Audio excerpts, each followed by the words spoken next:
Good evening. The opinions and statements voiced by our guests do not necessarily reflect the opinions of this network. Enjoy the shows. You are listening to WBHM Digital Broadcasting, Birmingham, Alabama.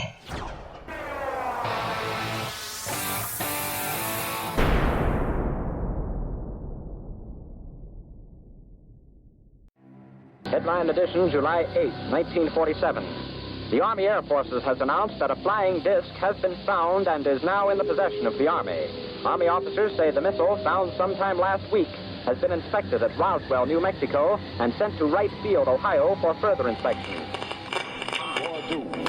Now, historic films made in the spring of 1948 and just released show Eniwetok preparing for heavily guarded and still largely secret tests of new atomic weapons. The test's purpose is to measure atomic effects on thousands of different materials, 30,000 tons of them, not, as at Bikini, to prove military effectiveness.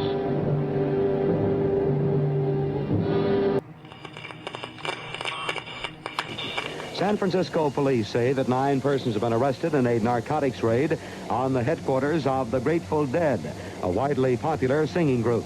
2 members of the group, Rod McKernan and Robert Weir, and their business manager, Danny Rifkin, have been booked on suspicion of possessing narcotics. 3, 2, 1, 0. All engine running. Liftoff. We have a liftoff. 32 minutes past the hour. Liftoff on Apollo 11.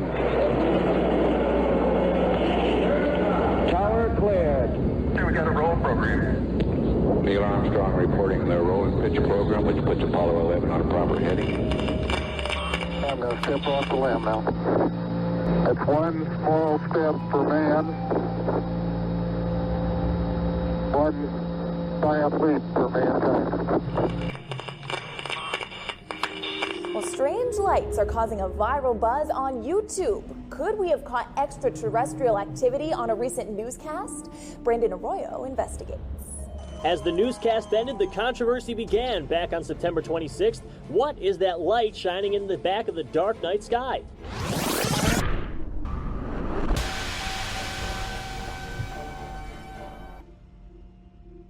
With coverage reaching all the way back to 1948, for over 70 years, Fate magazine has brought you reports of the strange and unknown, all of them true.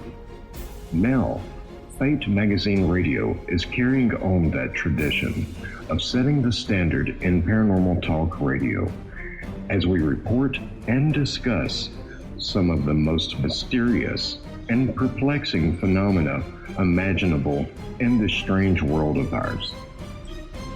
Now, here is your host of Fate Magazine Radio, Kat Hobson.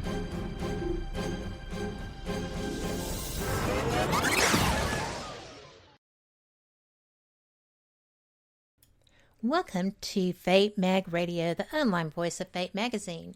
You are listening to us on WBHM Digital Broadcasting out of Birmingham, Alabama, and I am Kat Hobson, your host, the voice of Fate, as it were. I am having such a great new year so far, except for politically. I can't stand politics. I am so over this. I could scream, and I'm sure that almost everyone probably feels the same way. So, as a spiritual person, I have just resolved to pray for our country and pray for everyone who is having to make decisions relevant to what's going to happen in our country and for all of the people of our country. And that's the best I got. So, if you want to join me in doing that, that would be great. And if that's not your color Kool-Aid, well, absolutely. You do you. Do what works for you. And we'll just all be in this together. So I am very blessed. I have had the opportunity to interview an awful lot of people over the last 6 years. Tonight's guest is one of my favorites. She is a psychic medium. She didn't learn that until later in life. She went through an extraordinary amount of loss as a child and came through that as the woman that you're going to be hearing tonight. She wrote a book called Soul Sensing, and she wrote that to aid people in recognizing how their past loved ones communicate and helping you to be able to communicate with them after you recognize this. And the book is called Soul Sensing. You can get it anywhere. It is fantastic. And I highly recommend it. I don't always do that. In fact, I can count on one hand the number of books that I have. This one's different. And she's different. She also was on with me last year for our 2020 Predictions show. And I hope this is going to become an annual thing because I loved it. I'm so glad she's here tonight. So without further ado, Janice Carlson, welcome. Thanks for having me on, Kat. Well, I'm very glad you're here because last year you kind of shocked me. Did I? Did I? You did. Did I surprise you? You did surprise. Well, your outcomes were so, even on some really weird things, when you look back, it's like, oh, well, there you go. You know? Yeah. So you were so right. Is that I'm normal? so glad because I have this weird hybrid mix of how I do my predictions. It's kind of a mix of reading Chinese astrology, Western astrology, and then doing psychic vision stuff with a tarot deck or whatever comes to hand. And so it's just sort of my own little formula, and it's surprising that could be accurate as much as it is, but it kind of a lot of it came true. Well, especially in 2020. I mean, I'm not going to lie. I was glad to see the back of that year. But I'm not sure this one's going to be any better.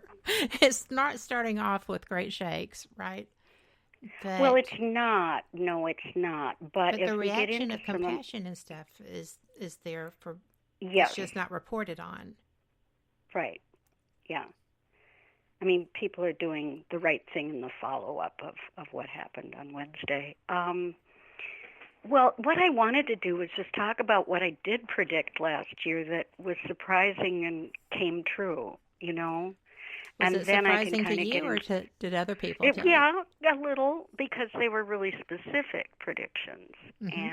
And usually when you get into things like Western astrology and Chinese astrology, you're going to get very broad strokes. But what I did was, as I said, I just kind of look at those things and then I see what I drill down on mm-hmm. what I'm seeing more. And one of the examples of that was that I just felt, because 2020 was the Chinese year of the rat, it just occurred to me out of the blue that rats are often spreaders of disease. So what I predicted on your show and on Coast to Coast last January was that 2020 may be a year when the U.S. is more prone to epidemics. And here we got more than an epidemic, we got a pandemic. It's not fun to be accurate with unpleasant predictions.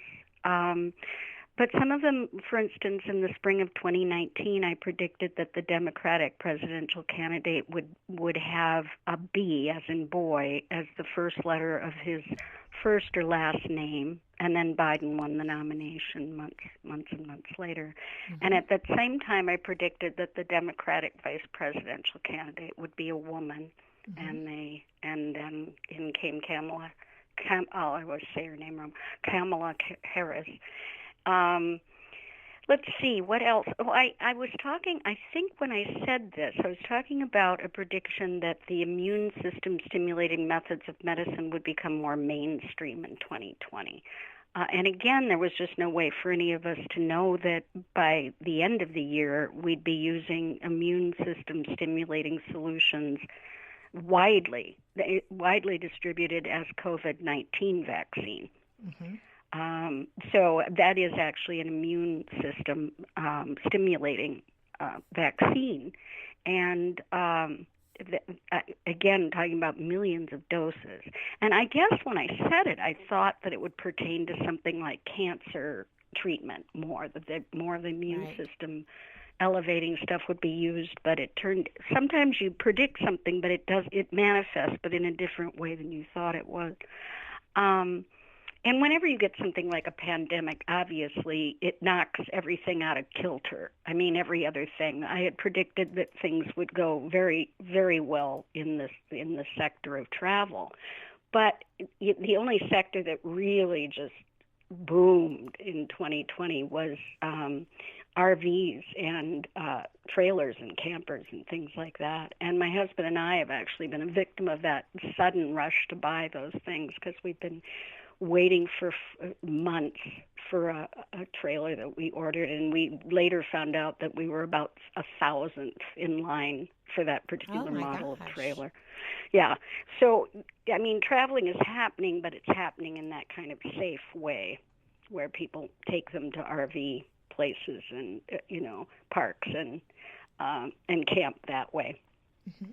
So sometimes things come true, but not quite the way you thought they might. Right.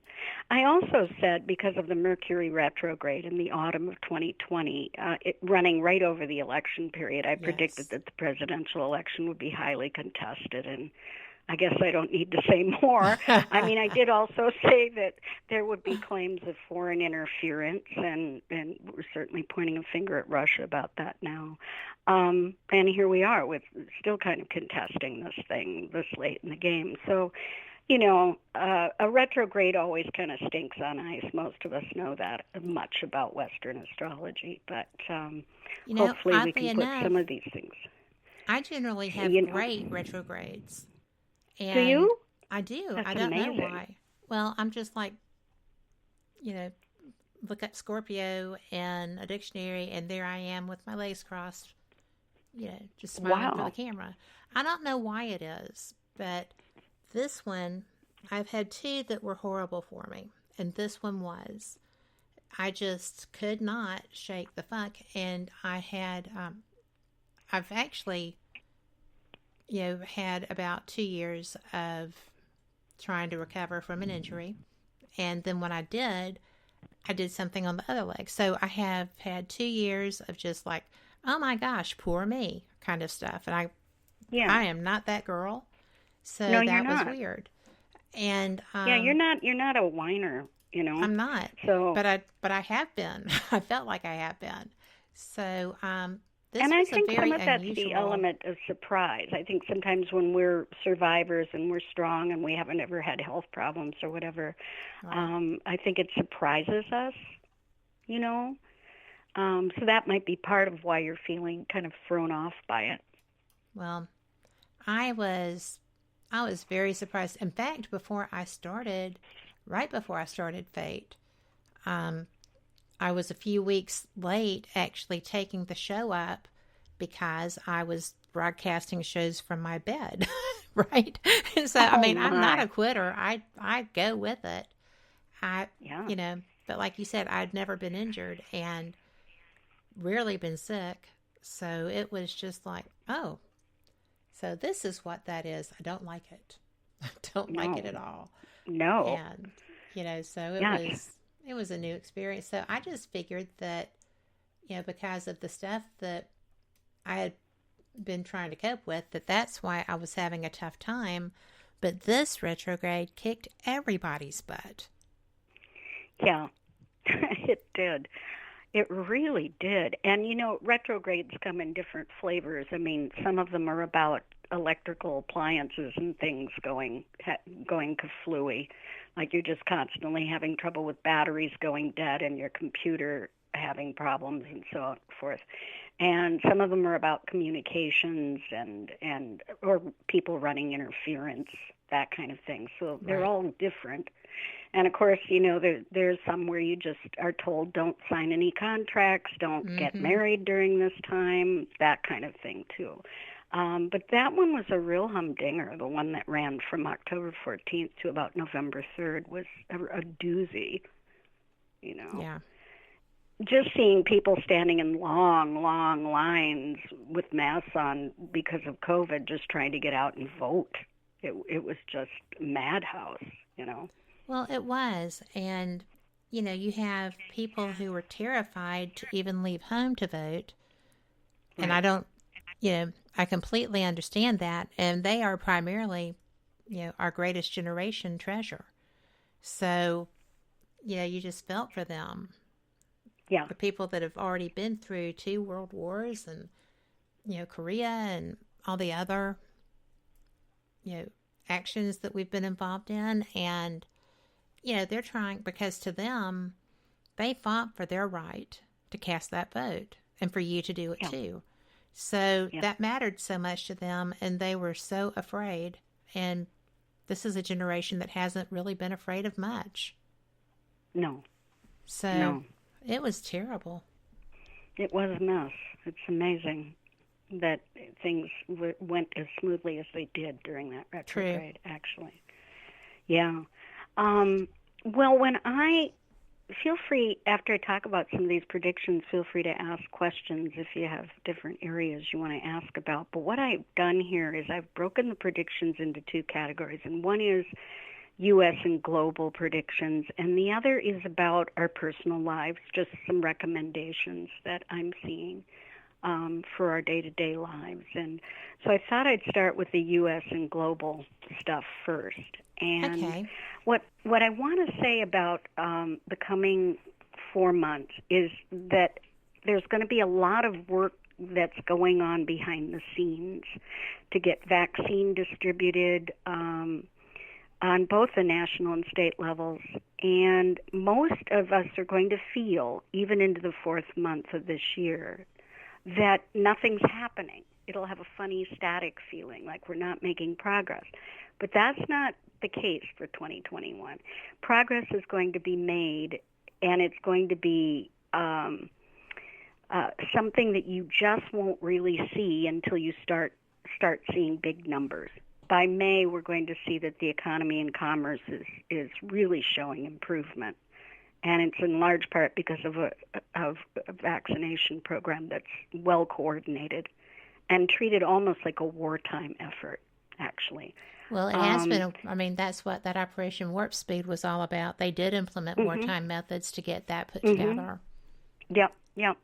But we're going to expect that this year, that you're just going to feel this sort of ever-widening sense of things improving. It'll get off to kind of a slow start, but by April or May, it's going to be very apparent to most of us that we've made progress. So don't get too frustrated with 2021 or judge it too early, because you're going to be pretty happy with results you see even 4 months into it.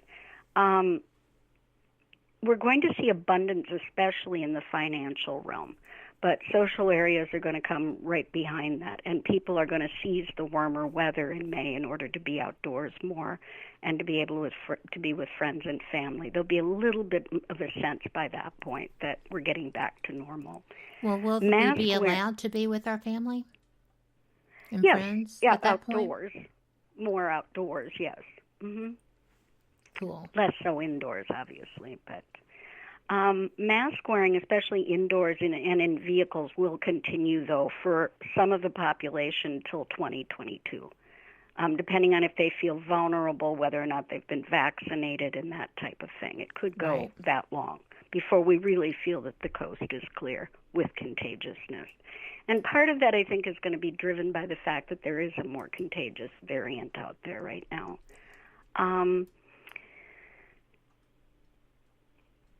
That confidence will occur by 2022, and what we're going to see is the same kind of thing we saw with the pandemic in 1918.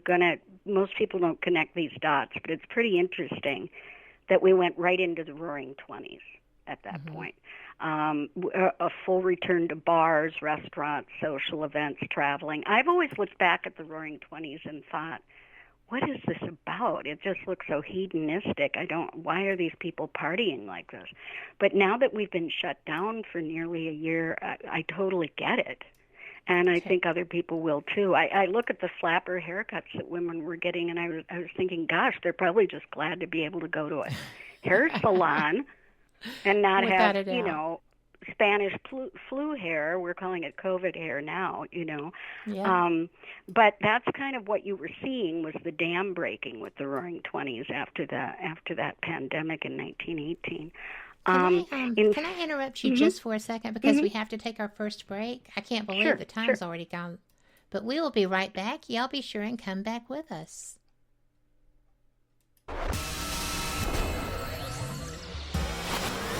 You are listening to WBHM Digital Broadcasting, Birmingham, Alabama.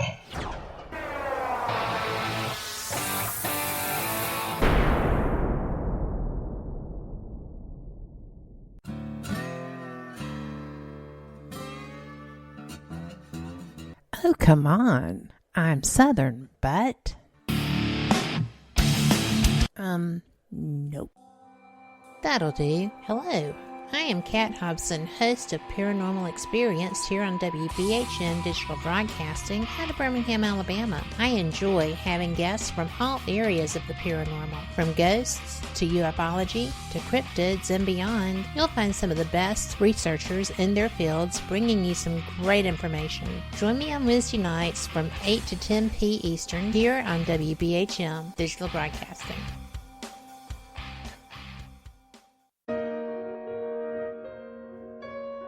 You are listening to WBHM Digital Broadcasting,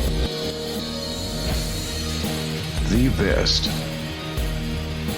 in paranormal talk radio.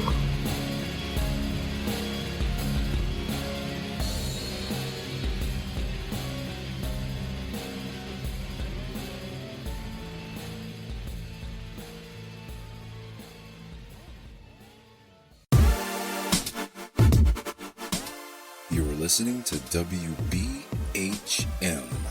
Digital Broadcasting, the best in paranormal talk, only on Paranormal Experienced Radio, broadcasting live out of Birmingham, Alabama. Since 1948, Fate magazine has brought you reports of the strange and unknown, all of them true. Fate Radio is carrying on that tradition, bringing you the unusual, macabre, strange, and bizarre. Join host Kat Hobson Sunday nights from 8 to 10 p.m. Eastern on WBHM Digital Broadcasting.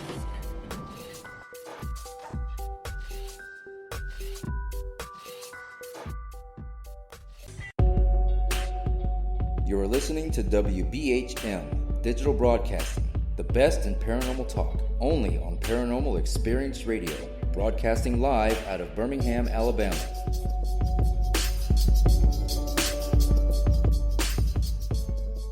The time is 23 minutes after the hour. Welcome back to Fate Mag Radio here on WBHM Digital Broadcasting, and I am Kat with my guest, Janice Carlson, who is giving us her predictions for 2021. And if you missed that first segment for some reason, I know it's Football Sunday, but you have got to go and listen because we discussed all the things that she was so weirdly right on. I mean, this was my first time doing a New Year prediction show, so it was really cool to me that she hit so much. But Janice, thank you so much. And thank you for being patient. Thank you for being patient with me interrupting you. No, that's fine. If you and I were talking about travel during the break, and I have to tell you that just looking at my predictions, if you're really seriously thinking about traveling in 2022, by 2022, the demand at that point will be so high for plane tickets, for booking trips and things like that, that you may actually want to think about starting to book things in mid to late 2021. Part of that will be because the travel and entertainment sectors have had to close down so much, and there's a point at which they've got to get back up and running. So I would actually sit down and chart out what trips you want to take ahead of time, and then start booking maybe by mid to late 2021. Just so you can finally go. Well, that is good. But I'm supposed to be trying to go in 2021, and that's going to be interesting, I think. That'll be interesting. I think that'll be kind of razor thin margin there. It'll be up to the country having you whether or not they're letting the people from the U.S. in at that point too.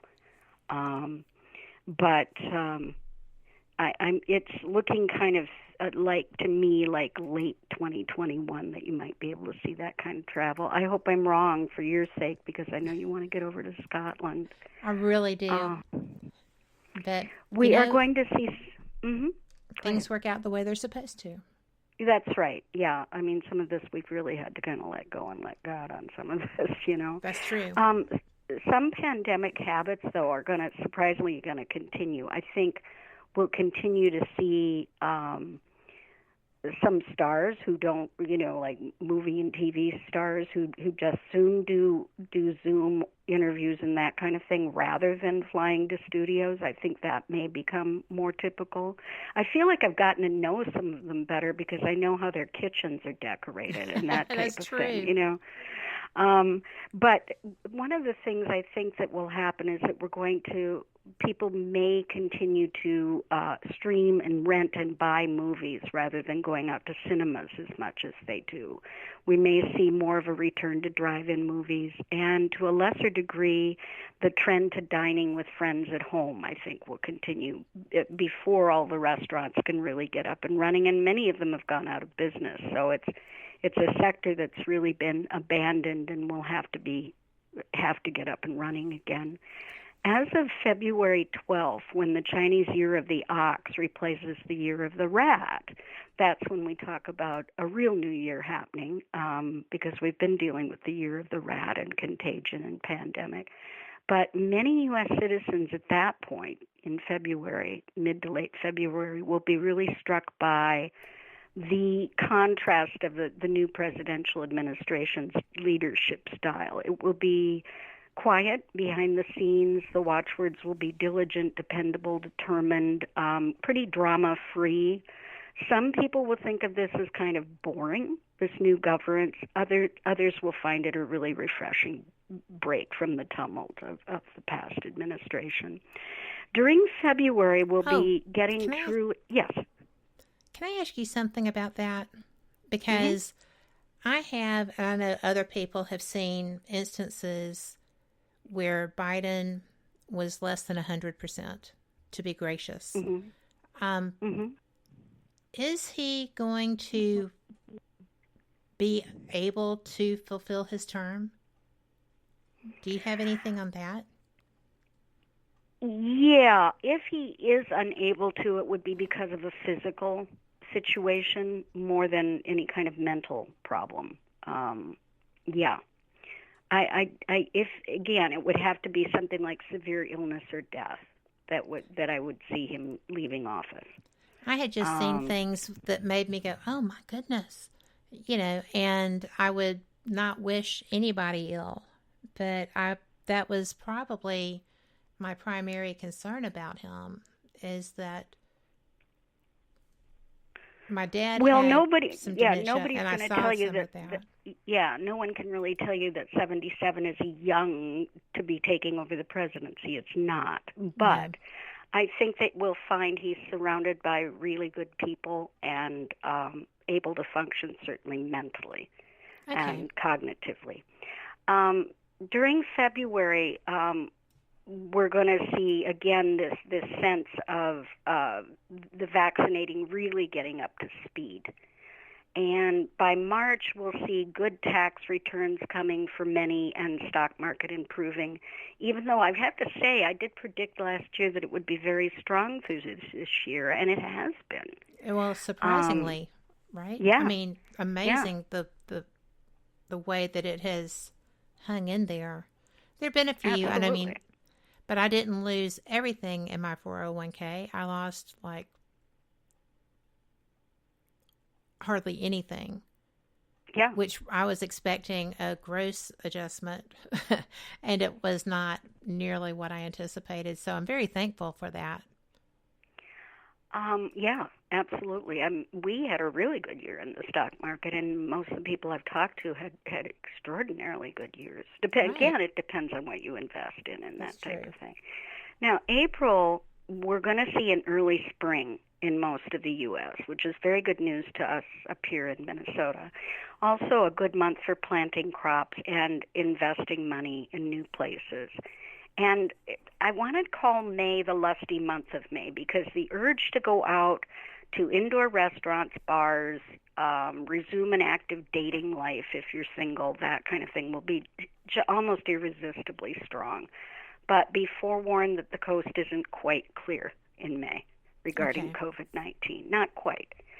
And then when we get into July, we are seeing the last month where you would see daily COVID deaths that are, the numbers are high.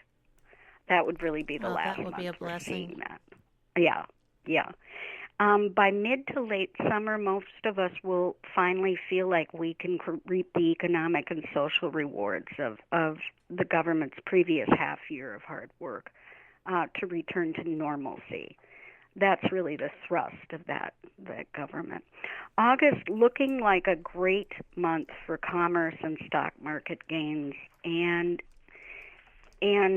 we also this year are going to see a great upheaval in the Republican Party as it vies for new leadership. I don't know that decision's been made yet, but we're going to see some real heavy reorganizing there. Due to the influence of the metal ox, and now, the Chinese kind of put an element on each of their astrological animal years. So this is the metal ox, so you'll hear me refer to that a few times. So because of that, it tends to be stronger events having to do with minerals and the earth, and we could see more frequent earthquakes this year, though I don't see them in the U.S. per se.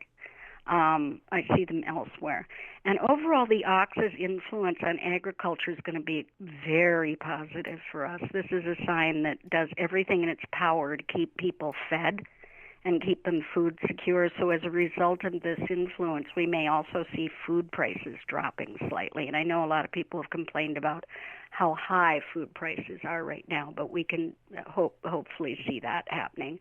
Through the harvest season, you're going to see pricing drop on food. And the food will be in good supply at that point, right?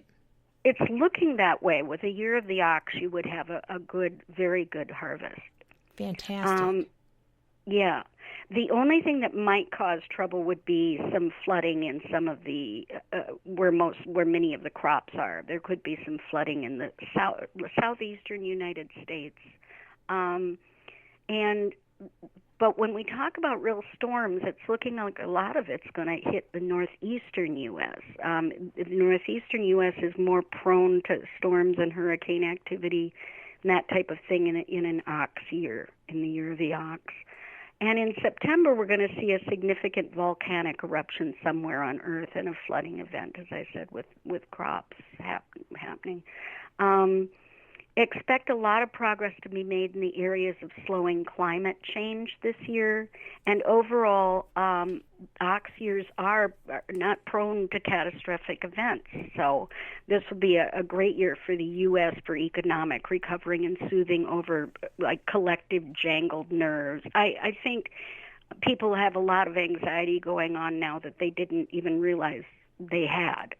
And one of mine is I'm not prone to nightmares, but I've noticed during this pandemic that my nightmares almost always have the same theme, and that is that I'm at a party or a big gathering, and I suddenly look around and no one's wearing a mask, including me.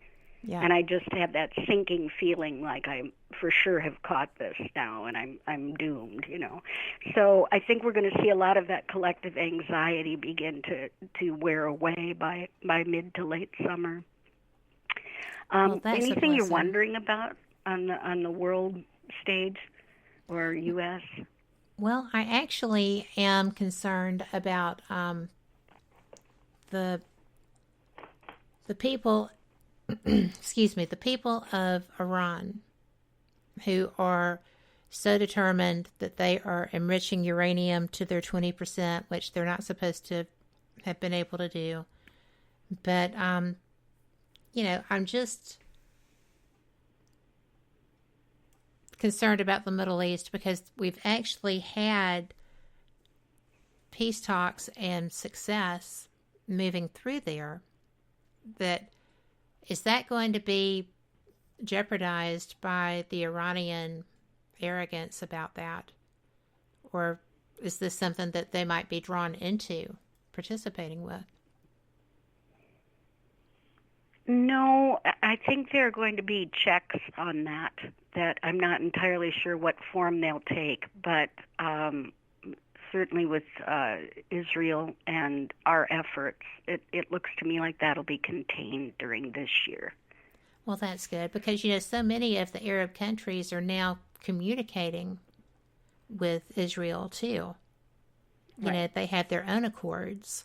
So it would be nice if those were to stay in place, because that's been so hard for anybody to do. I can't believe it happened. But, you know, I just would hate to see that just go up in smoke.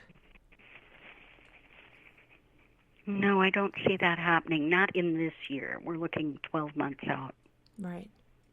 Yay. Because that's just historic. You know, that is so historic. And I would like that to continue, because I hate to think of it not. What about the situation with the Chinese? I mean, will they be held accountable for releasing this virus or allowing it out? Or is it just going to go on business as usual? Well, this is a really, my sense is that when you have something like a pandemic that shuts down world economies, kills hundreds of thousands of people, probably in the millions, something has to happen in regard to looking where the virus began and what habits are causing it to happen. Right. And I do think that is going to be studied heavily, and I do think that there will have to be some sort of international accord. My personal feeling is that it's about the wet markets, and that we have wet markets in this country as well. It's looking to me like it will have to be an international effort to stop the behavior that led to this.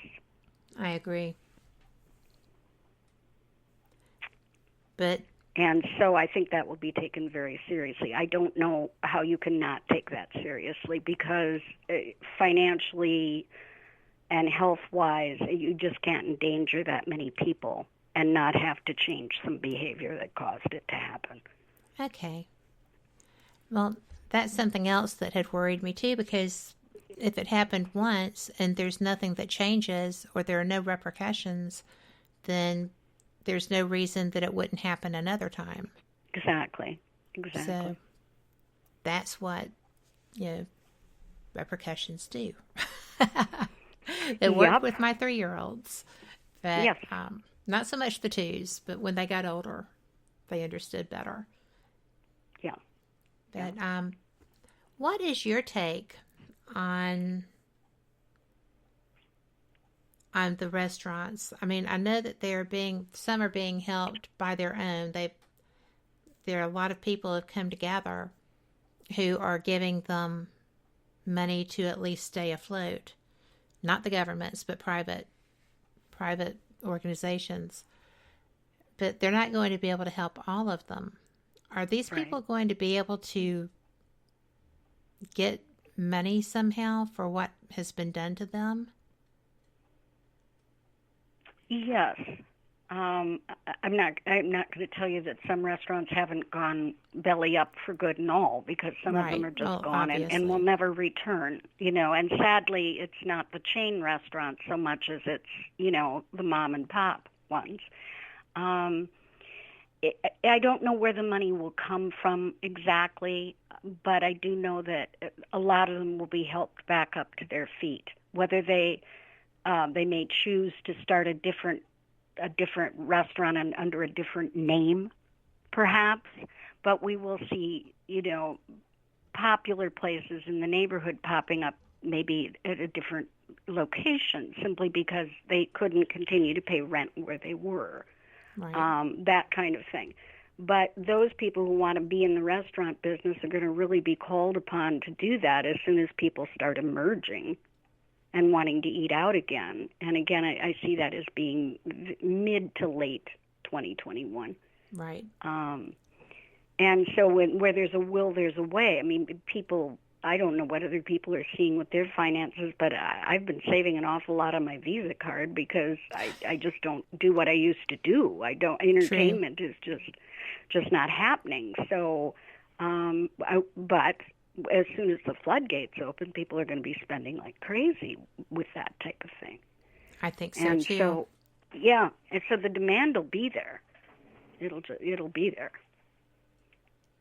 And again, if you want to look at the structure of that, it's kind of a good idea to look at the Roaring 20s, the 1920s, because the demand was suddenly there again. You know, that's something that when we were discussing that before, I completely went Gatsby in my head.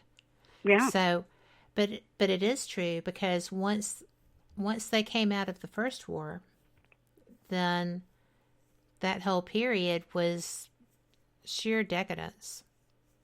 Yeah. I mean, really, because there had been so many things from stockings to food to, lipstick to everything. There was nothing, basically. Right, and those people didn't really have the luxury of ordering from Amazon online. I mean, you know what I mean. There were certainly catalog deals that you could use, but and things could come in the mail. But they couldn't refurbish their wardrobe or do much of anything given that situation back then. So it was a real spending spree, and there was a reason for it. It's a real backlash against year or more being just locked down. Well, it's going to be interesting because April in chat said war followed the Spanish flu, and she's right, it did. But I'm curious as to can we not follow that pattern? What do you feel? What do you see? I don't know that war followed the Spanish flu. I think the Spanish flu followed the war. I think that a lot of this, what was called Spanish flu, originated probably in Kansas, USA. And a lot of it had to do with it spreading amongst troops and bases and a president that didn't want to talk about this epidemic because he wanted people to join the draft for World War I. So I think it had. I don't go with that thesis or that hypothesis that it went in that order. I think it went from war and the congregating of all these young men as troops into the flu epidemic. And this time around, I don't know that we can expect a war after this. I just am not seeing that. Well, I hope not, because we will not be in any position to fight one. No. But nobody else will either. See, that's exactly right. What's happening to us is happening to everybody else. You know, the Iranians are not probably in any kind of zone where they're particularly interested in fighting either, because this hit them like it hit everyone else. So, shall I move on to personal predictions? I would like for that. Day-to-day life? Oh, after this break. Okay. So we will be right back, and y'all come back too. You're listening to WBHM Digital Broadcasting, the best in paranormal talk, only on Paranormal Experience Radio, broadcasting live out of Birmingham, Alabama.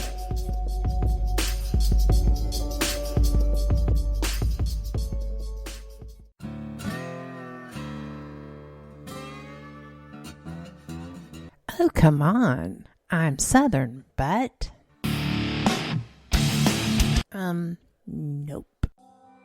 That'll do. Hello, I am Kat Hobson, host of Paranormal Experience here on WBHM Digital Broadcasting out of Birmingham, Alabama. I enjoy having guests from all areas of the paranormal, from ghosts to ufology to cryptids and beyond. You'll find some of the best researchers in their fields bringing you some great information.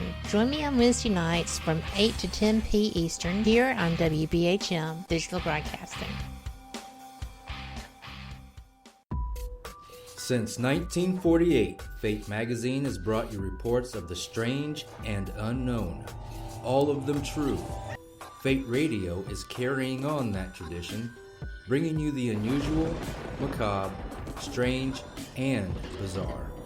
Join host Kat Hobson Sunday nights from 8 to 10 p.m. Eastern on WBHM Digital Broadcasting.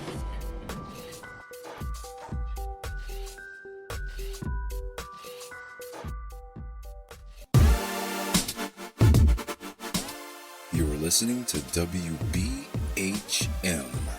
Digital Broadcasting, the best in paranormal talk, only on Paranormal Experienced Radio, broadcasting live out of Birmingham, Alabama. Welcome back to Fate Mag Radio here on WBHM Digital Broadcasting out of Birmingham, Alabama. This is such a fantastic show, and I am so glad that you're listening, whether it's live or in one of the many places to grab our archives. But don't let me get started again without telling y'all to check out fatemag.com. We have t-shirts, we have archives, we have new editions. I have magazines to give away, so before the end of the show, we will do that. We had gone to break, and I had interrupted you as you were asking about personal predictions, and I'm always interested in anything you have to offer.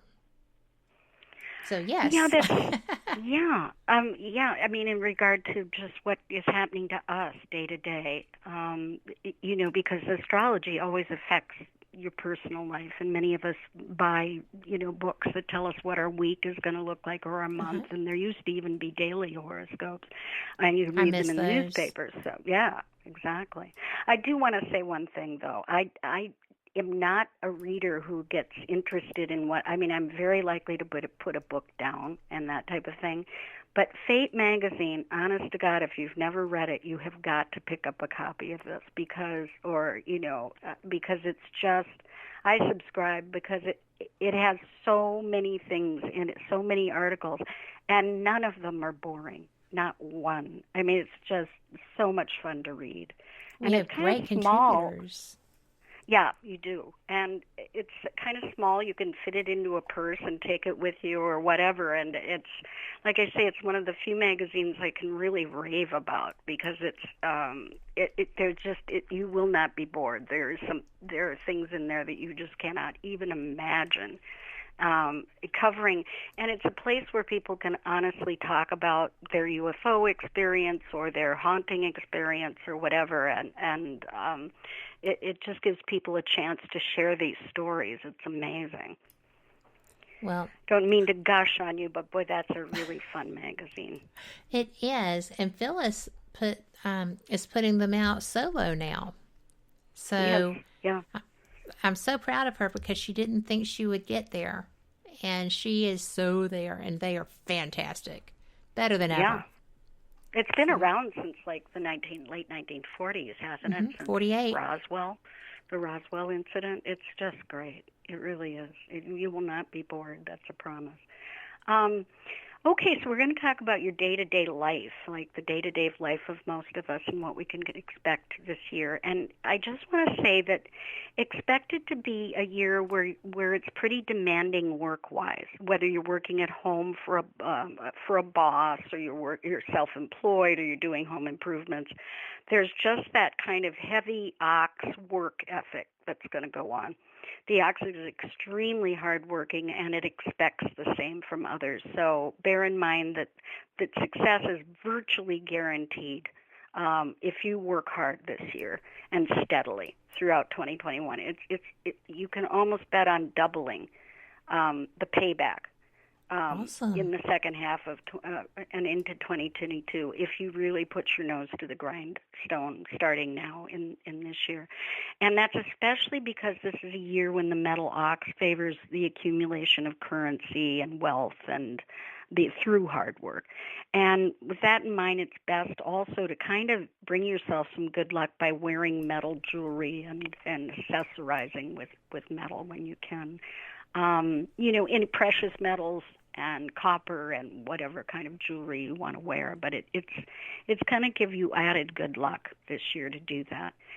And be advised that this is also a year when you need to be extra patient with your coworkers and with your family and the people that you are involved with. It's just going to take a little more patience for everybody to get caught up with each other. One example is that the post office is extremely slow right now. They can guarantee me that my package will be there in 3 days, priority mail, and it's still not there 5-6 days later.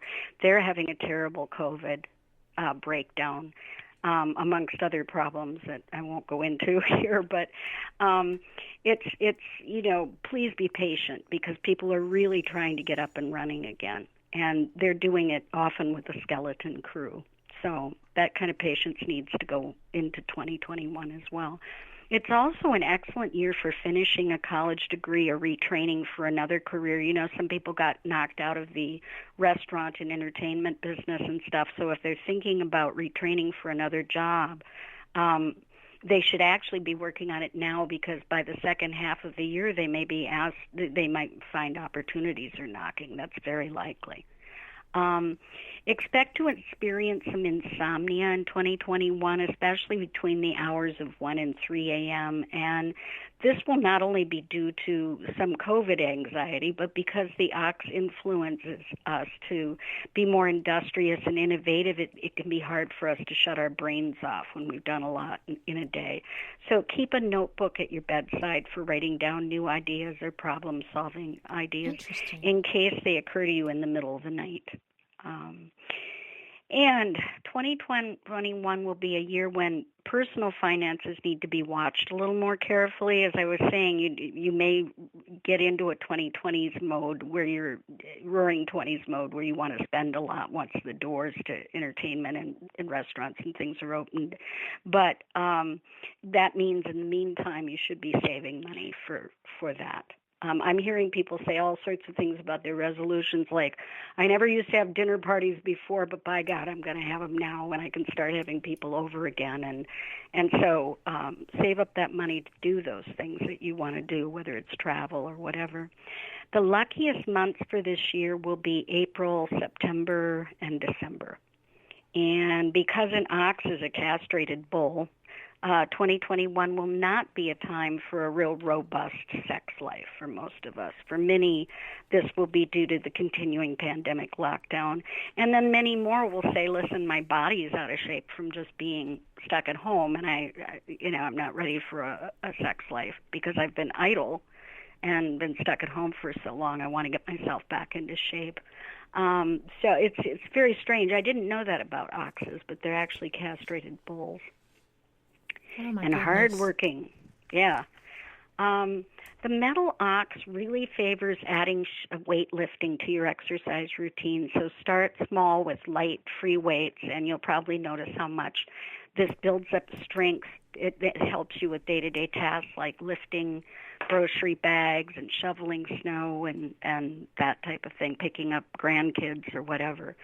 And because of the 3 dazzling supermoons we're going to see during the first half of this year, it's advisable to avoid eating too much salt or gaining too much weight during the first half of this year. Again, the first half is just going to feel kind of grindy and like we're running in place and not making progress, and then it's going to occur to you we really have in April and May. We really are getting there. And getting back to normal by then. It will be very important in 2021 to constantly work on replacing your negative thoughts with positive ones. It'll also be necessary to stay open-minded and listen to all points of view before coming to conclusions so that you remain flexible and open to new opportunities that are going to present themselves by year's end. So we can't We don't want to get into this weird, draggy cave mentality of we'll never, never be set free again. You know, you want to understand that there is light at the end of the tunnel and to be ready for it when it comes. And this is also a year when we're going to have learned to value our friendships with family and friends much more than ever before. After all, and a pandemic only happens every 100 years is what we've been seeing, and it's a valuable lesson. To have it happen in your lifetime is really a drag, but it's also something that makes you very wise for the experience, and it makes you appreciate when you can get together with people, when you can hug a family member again, you know. You know, that is one thing that people have not really taken into consideration in my experience so far with dealing with this, is that I have single friends who live alone or live in an environment that others can't come into because of elder parents or whatever. And, you know, one of my friends told me a couple of weeks ago, you know, I have not had a hug since January. Oh, and dear. It is sad, but it's serious because humans need interaction. They have to have social interaction to maintain their balance. And, yes, you know, it's not just the viral side of this illness. It's the social side of this illness as well that is so devastating for so many.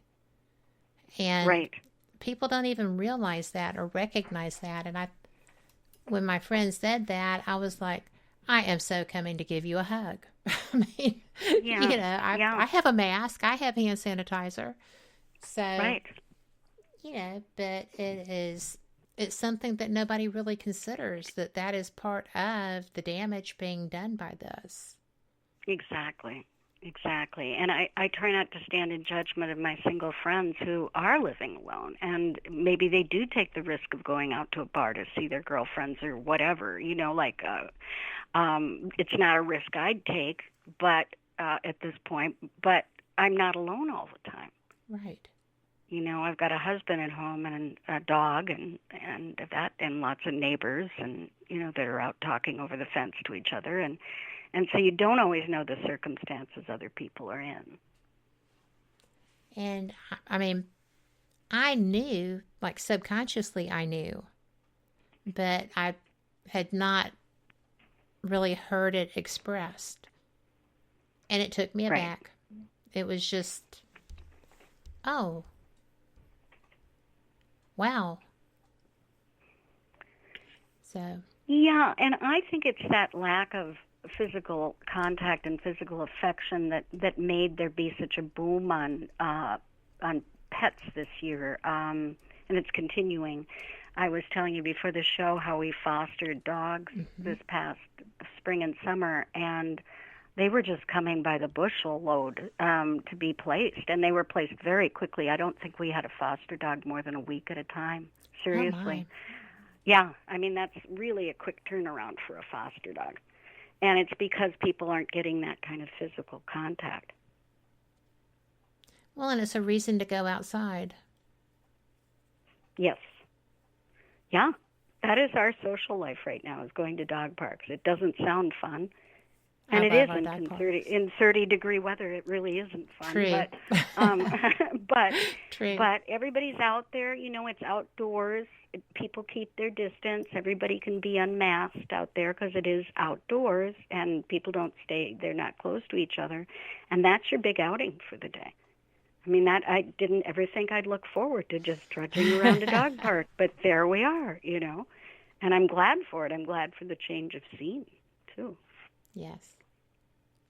That's interesting. I hadn't really thought about it, but when I am further south than here, I utilize dog parks because here I have a backyard. Right. And I hadn't thought that is a great way to socialize if you have a dog. Although sometimes, I'm going to tell you a secret, sometimes I go to the dog park even when I don't take my dogs because I miss dogs. Okay. So I even go and talk to the dogs I know there and their owners and pet a dog and get my fix in. Well, it's hard to explain to someone who doesn't own a dog, but a dog park is like watching a bunch of little children pile into Disneyland. I mean, they're so excited. And, the tails are wagging, and maybe one or two of them gets a little carried away with the duking and jiving out there, but it's really just a joy to watch them having so much fun. It is. Yeah. And we are at the top of the hour just like that. I don't even know how that happened. But this is going to be our break, and I apologize. It's news. And, you never know. Maybe we'll find some good news. I am ever hopeful. So, that being said, enjoy yourself. This is a great time to fill up your beverage container, to throw a few cartwheels if you happen to be Brian Parson, and come back. We'll see you at the end of this, and, see ya. This message comes from NPR sponsor OkCupid. They're famous for matching people on what matters most to them, from the type of relationship they want to politics, asking you questions to get to the heart of who you are and what type of person you're looking for. Download the free OkCupid app. Live from NPR News, I'm Janine Herbst. Congress is weighing its options on how to remove President Trump from office following last week's insurrection on the U.S. Capitol building. As NPR's Dave Mistich reports, some Republicans are hoping that Trump will resign in the days ahead, although House Democrats are planning to move forward with impeachment, and some questions still remain. Republican Senator Pat Toomey of Pennsylvania has joined Senator Lisa Murkowski of Alaska and many Democrats in calling on Trump to resign. Toomey told CNN State of the Union he feels as though Trump committed an impeachable offense, but it's unclear whether a Senate trial could occur after the president leaves office. It's likely that if the House does pass articles of impeachment, we wouldn't get them till, Tuesday or Wednesday. We're literally less than 1 week to go at that point. House Majority Whip James Clyburn of South Carolina says there will be a vote on impeachment this week, but says the House may hold off on sending articles to the Senate to allow for incoming President Joe Biden to install key members of his administration. Dave Mistich, NPR News. As the number of coronavirus cases in the U.S. continues to soar, several states, including Arizona, are getting hit hard. Chief Clinical Officer for Banner Health in Arizona says the healthcare system is slammed, especially since they are now being asked to give vaccines, too. Healthcare systems are really, really stretched right now, and yet we're the ones being asked to also start vaccine. Around the world, infections have now passed 90 million confirmed cases as more countries brace for wider spread of a more virulent strain of the disease that has now killed nearly 2 million people worldwide. In the U.S., there have been more than 22.2 million confirmed coronavirus cases since the pandemic began, with more than 371,000 deaths from COVID-19, that according to Johns Hopkins University. Blast damage from the Christmas morning bombing in Nashville, Tennessee will likely lead to the demolition of 5 historic buildings. And as Tony Gonzalez of member station WPLN reports, 6 other buildings are at risk of collapse. Blast debris and ongoing safety risks limited how close the engineer could get, but he saw enough to deem 10 buildings unsafe. Almost all are 3- and 4-story brick buildings from the late 1800s. Some entire facades collapsed, and the review finds support columns detached, walls cracked and bowed, and rooftops severely damaged. That's all from the RV that a local man blew up just across the street. It also knocked out dozens of windows in surrounding blocks. The city is ordering the hardest-hit property owners to hire structural engineers for full inspections, and they want endangered buildings stabilized as soon as possible. For NPR News, I'm Tony Gonzalez in Nashville. U.S. futures contracts are trading lower at this hour. Both the Dow futures contract and the S&P 500 futures contract down about 0.2%. You're listening to NPR News. In Iraq, tensions are flaring between security forces and demonstrators in the southern part of the country. NPR's Alice Fordham reports at least one person, a policeman, has died. Dozens of others are injured. The Iraqi High Commission for Human Rights says many protesters and police were hurt as protests turned violent this weekend. The commission says security forces used rubber and live bullets while protesters hurled stones. The southern city of Nasiriyah has for over a year been a centre of anti-government protests calling for an end to corruption and for political reform. Rights group Amnesty International says dozens of Iraqi activists, journalists and lawyers have been forcibly disappeared or killed across the country since protests began. This weekend, demonstrators took to the streets of Nasiriyah again, following what they say was a wave of arrests of activists and after a lawyer and activist was found murdered in his home Friday. Security forces attempted to clear the demonstration using tear gas, but the unrest continued. Alice Fordham, NPR News. In Afghanistan, at least 3 people are dead and another person was injured in a roadside bombing. It's the latest attack to take place during peace talks between the Taliban and the Afghan government. This bombing comes after at least 12 civilians were killed in an airstrike on Saturday night. Officials say most were children and women in western Nimroz province of Afghanistan. No one has claimed responsibility for this attack, but ISIS has claimed responsibility for other attacks in recent months. I'm Janine Herbst, and you're listening to NPR News.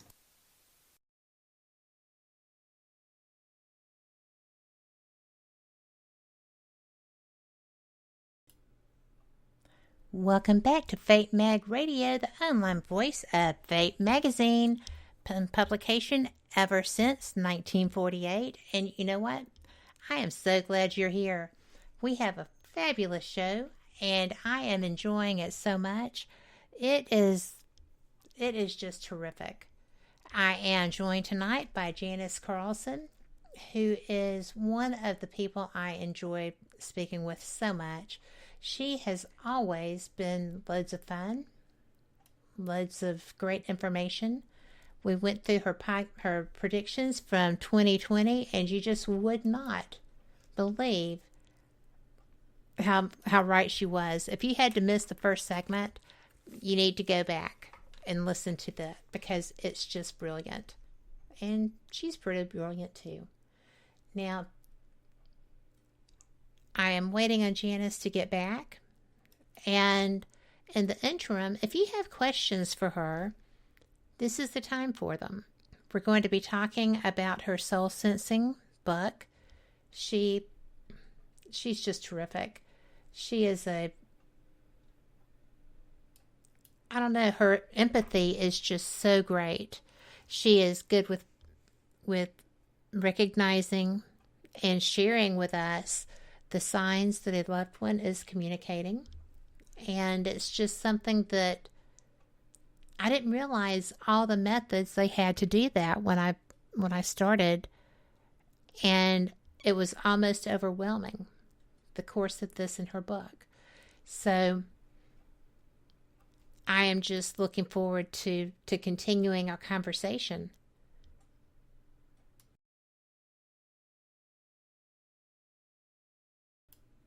So, without further ado, like I said, put your questions in chat, and we'll just get our groove on. I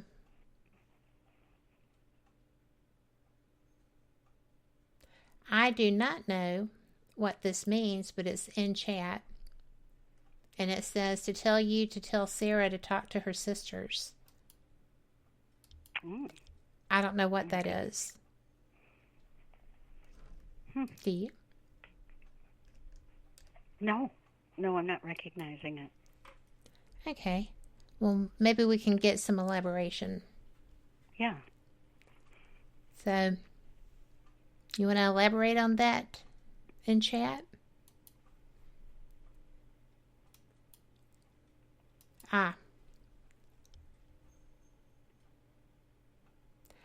And I'm going to guess this is karma. Good year for karma. Yeah. Is it a good year for karma? That's an interesting question. I think the second half will be more likely to be a good half a year for karma, probably. The first one, I just think people are going to be so busy trying to get back to normalcy. Get back to work, get their vaccines, that kind of thing. that I think that'll be where the focus is, and then karma will kind of come around on the back end. That's interesting. Well, I hope that comes back. Okay, Sarah is the daughter that the listener lost, and in losing her, there's no conversation between her and her other two daughters because they blame her for her daughter who passed cancer. Okay. So wouldn't she be able to tell her that herself? Yeah, absolutely. I'm a medium. I'm not a channeler. Mediums do three-way conversations between the client, their deceased loved one, and me, the medium. But yes, I think that's one of the things I stress in Soul Sensing, in my book Soul Sensing, is that you do need to speak to your deceased loved ones, preferably when you're alone so people don't think you've lost your mind. But there are good times to do it also. I mean, when you're driving a car, when you're alone in the garden, again, the elements are so important to attracting a soul and helping them sort of physically manifest themselves again on the earth. Like, for instance, gardening, you're working with the element of earth. When you're in the shower, the element of water tends to attract our deceased loved ones. People say, oh my God, I feel vulnerable and naked at that time. But the spirit is just coming because they're attracted by the element of water. The other thing people do is light candles. The element of fire attracts your loved one. And in the car, oddly, it's the element of wind. I mean, having a vehicle going quickly through the air is a wind element that helps attract your loved one, and it's a good time to talk to that deceased loved one. So yeah, that party needs to talk to the deceased loved one and say, will you help these people come to a détente, to a reckoning, and be able to talk again and not be at war with other members of the family. And spirits are very good at persuading you to do that. That is good to know. She said that she talks to Sarah a lot, but I think you just kind of have to continue that, right? You do, yeah. And have faith that in the Spirit's own good time, they'll help it happen.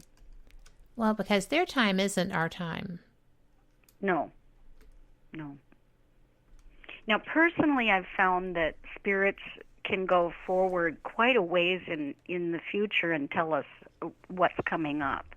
I remember there's a character named, a man named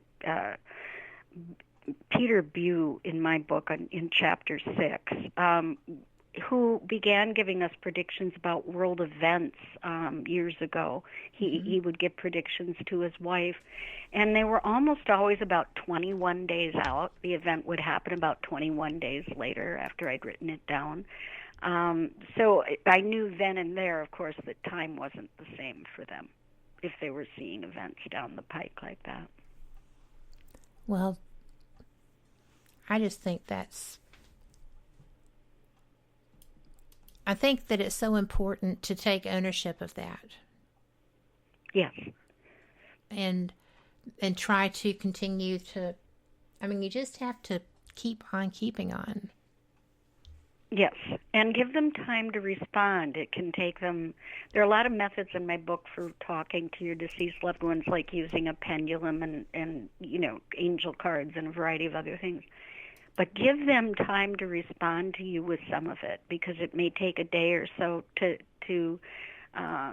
say that you get your answer by opening a book, and the first thing that you look at on the book, in the book, is their answer to a question. And again, maybe it'll come up on TV, maybe it'll come in the form of a song, and the lyrics will mean something to you.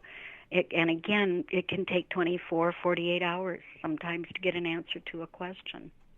So it's about patience, and it's about, praying, meditating on that loved one, and giving them time to help heal and fix situations as well. Well, I I just think that we get so impatient because we're so trying. Yeah. And we feel like they're not responding the way we want them to, or the way we would expect them to. And right. We have a couple of questions for you, if that's okay. Sure. I'm going to ask you this one and then move on. And this is interesting because I've wondered this. I've seen so many people ask me this. Is whoever writes The Simpsons a psychic? I don't know.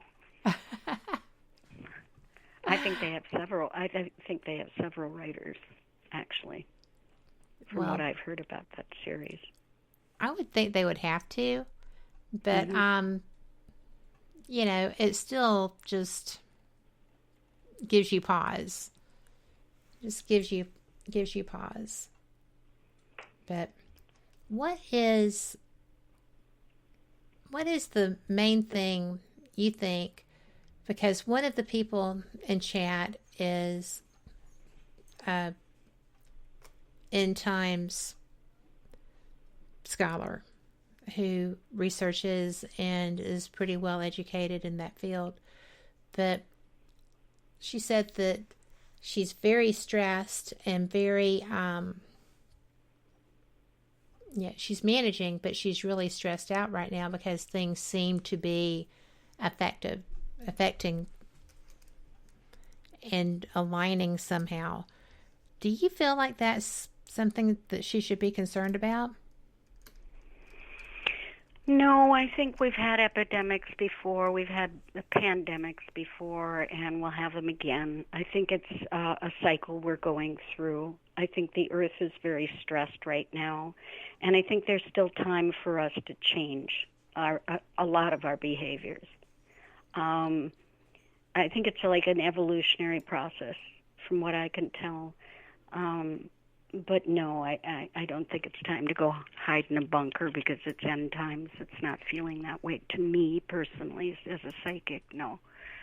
But I do think it's a time when we better be learning more than we've learned about how to treat the Earth, about how to interact with each other, about international markets, and regulating all sorts of things that will help us to go forward. We were talking earlier about the behavior of having wet markets, which we have in America as well as China and other places. And it's cruelty to animals in a lot of ways, and it's very stressful for the animals. And it's a behavior that seems to be getting us into trouble. So that would be an example of what we better be learning right now. Well, I'll tell you that you don't want to be the kind of person who is cruel. Right. To any animal. Right.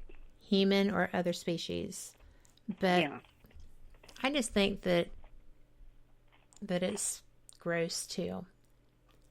Yeah. Now, J. Ron says the age of Aquarius, which is coming, starts in 25 or 26. And I thought when we came out of this retrograde that we were entering into the age of Aquarius already. Are we not?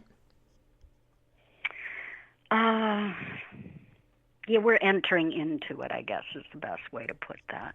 Okay. Just the edges of it, yes. Well, I was just curious because I am not good at astronomy, which is, astrology, which can probably not shock too many people. But when I'm not either. I mean, I don't profess to be an astrologer. What I do, though, is study what they have to say and then kind of come up with my psychic take on what's resonating, what's not. I can tell you that the year of the ox would be quite different than the year of the rat, just because of the characteristics of those years, of those animals. And, but I'm with you. I'm not someone who's going to sit and study astrological maps and that kind of thing. No. Well, I got a real complex with that. A couple of years ago, somebody I really like a lot, who is a practicing psychic, and he's pretty good at it, told me that he couldn't do my chart, my reading, without knowing my time of birth. And then separately, another girlfriend who does that was telling me the same thing, and I was like, my birth certificate doesn't have the time I was born on it. And it was like, then you can't have a chart done. I was like, okay, I did not know that was going to be that big of a thing. But it was interesting. Yeah, I mean, so is there no way to go back and find that out? Like, your mother, has she passed or something? No, but my mother is in a residential living facility, and she has been moved into the memory care unit again because of no social interactions.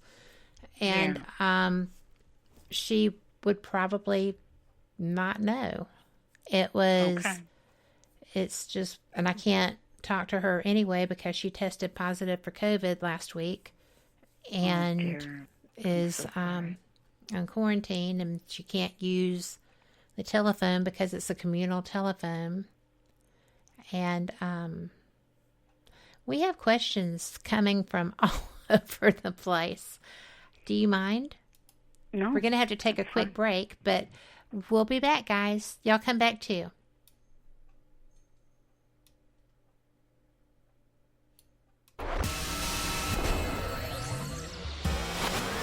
You are listening to WBHM Digital Broadcasting, Birmingham, Alabama.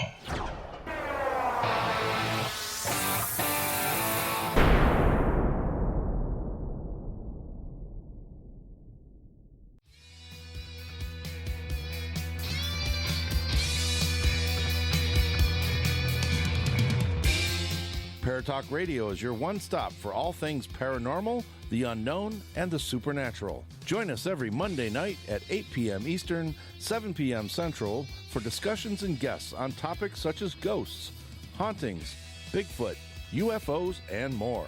This broadcast is rated M for mature and intended for listeners over 16 on paratalkradio.com.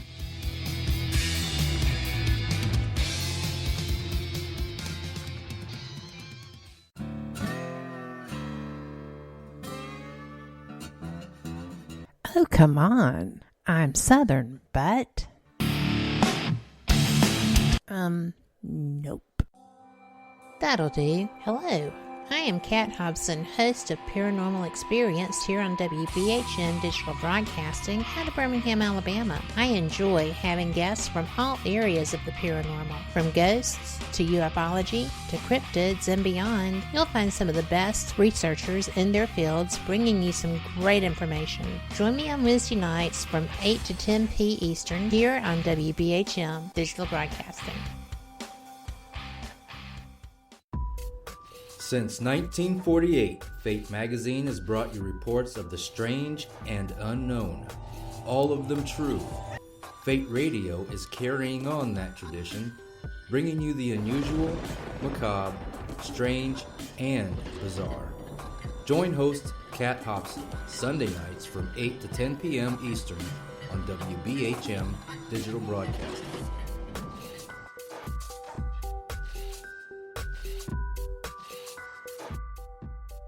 Thank you for listening to WBHM Digital Broadcasting out of Birmingham, Alabama. Since 1948, Fate magazine has brought you reports of the strange and unknown, all of them true.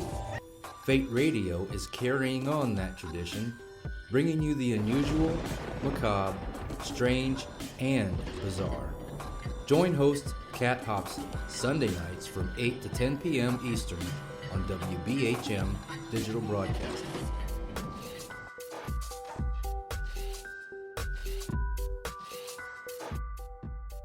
The time is 23 minutes after the hour.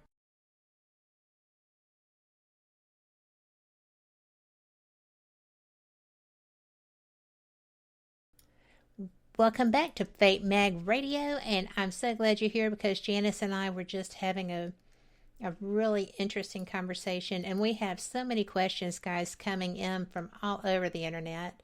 We have them in chat, we have them in Messenger. Y'all are welcome to utilize that. I'm getting them from different places where I posted the shows.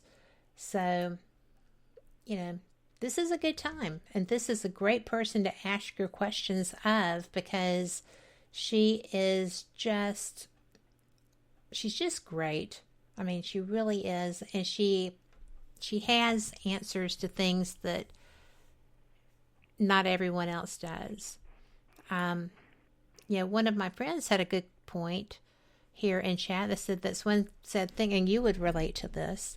One sad thing about being adopted, she knows her birthday and what city she was born in, but doesn't know what time.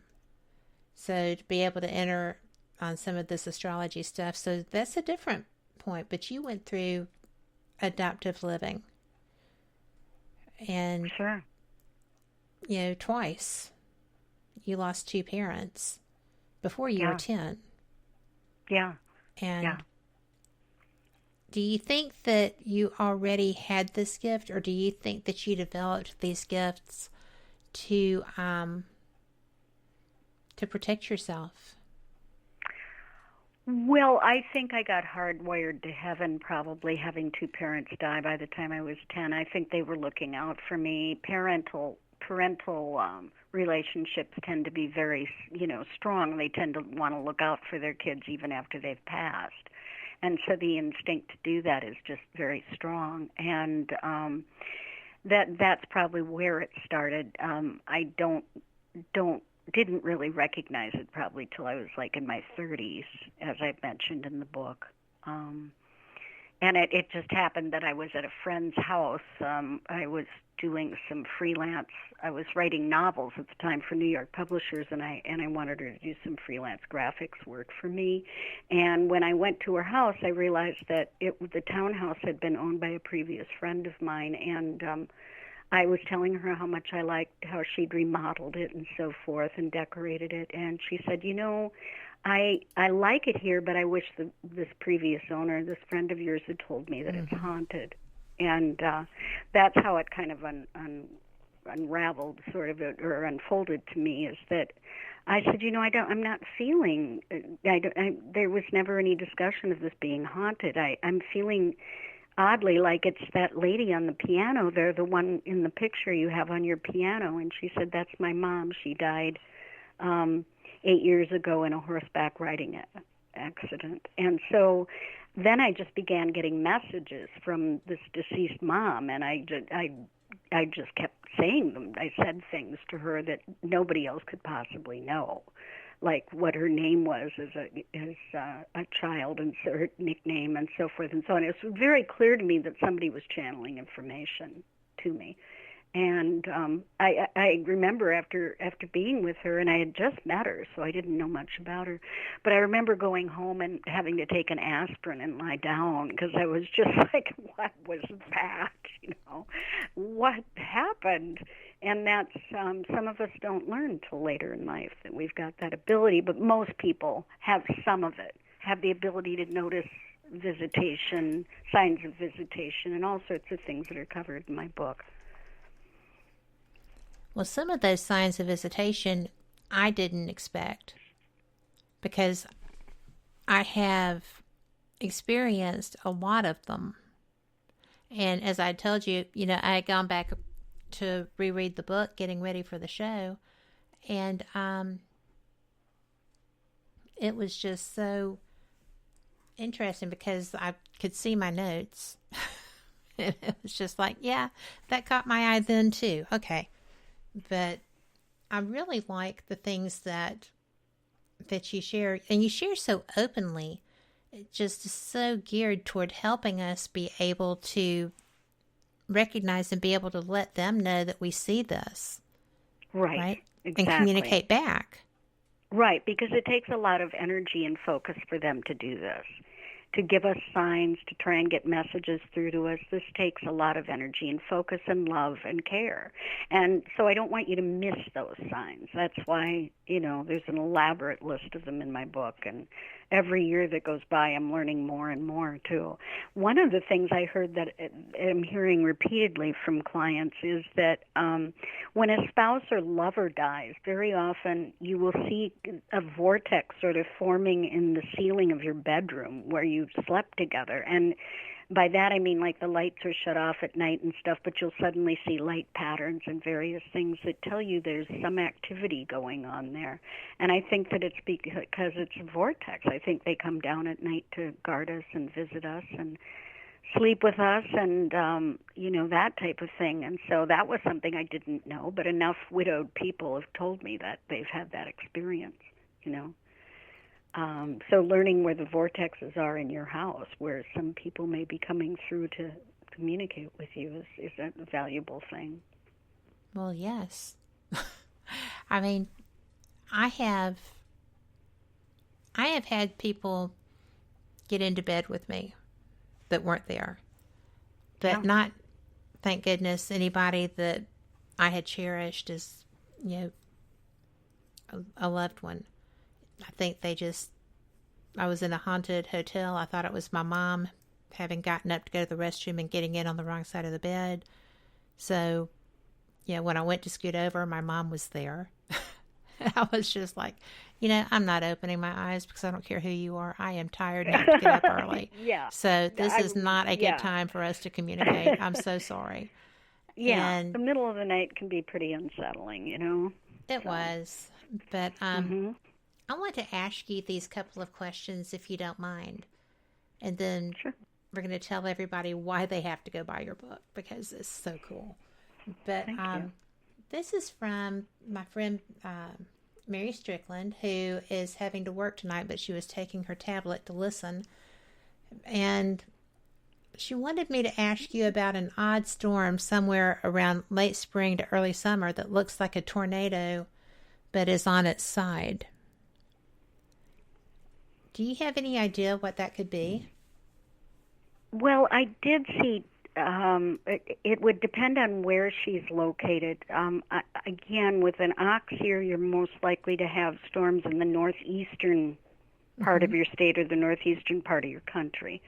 And a tornado on its side may be something that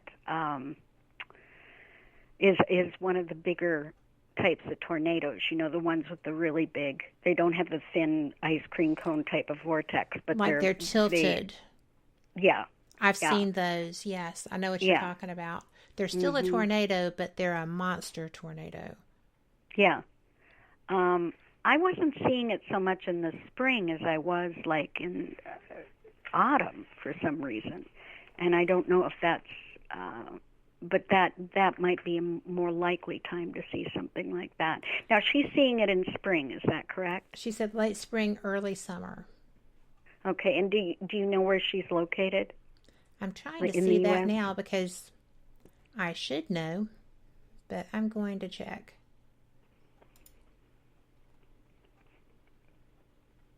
But she is also someone who, if I had a question, I would go to. She is very gifted. She lives in Ohio, which could be very prone. Yes. To that behavior. I certainly can't. I mean, I can't negate that. I mean, certainly we could have, a tornado in the spring. There's just no question about that. But it wasn't something that jumped out at me when I was formulating these predictions and looking at different astrologies. Well, I'll tell you, there's just absolutely no telling with these storms, especially right now because we've had the weirdest weather ever. And it's just interesting to me. Having lived in the South my whole life, we get them here, we're used to them here, and people are always talking about, tornado alleys and stuff. And I'm like, well, we've got a place that gets F5s pretty regularly. I'm scared of that. But the inland events that I've seen are more about the dropping of a great deal of rain. Mm-hmm. It's feeling more like flooding types, especially in crop areas. But I don't know how widespread that would be. All right. I have another question from the internet for you.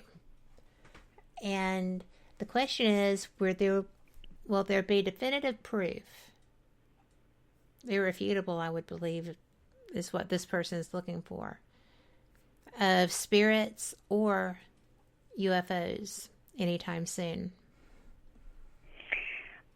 I think UFOs are something that, yes, I really have to agree with that.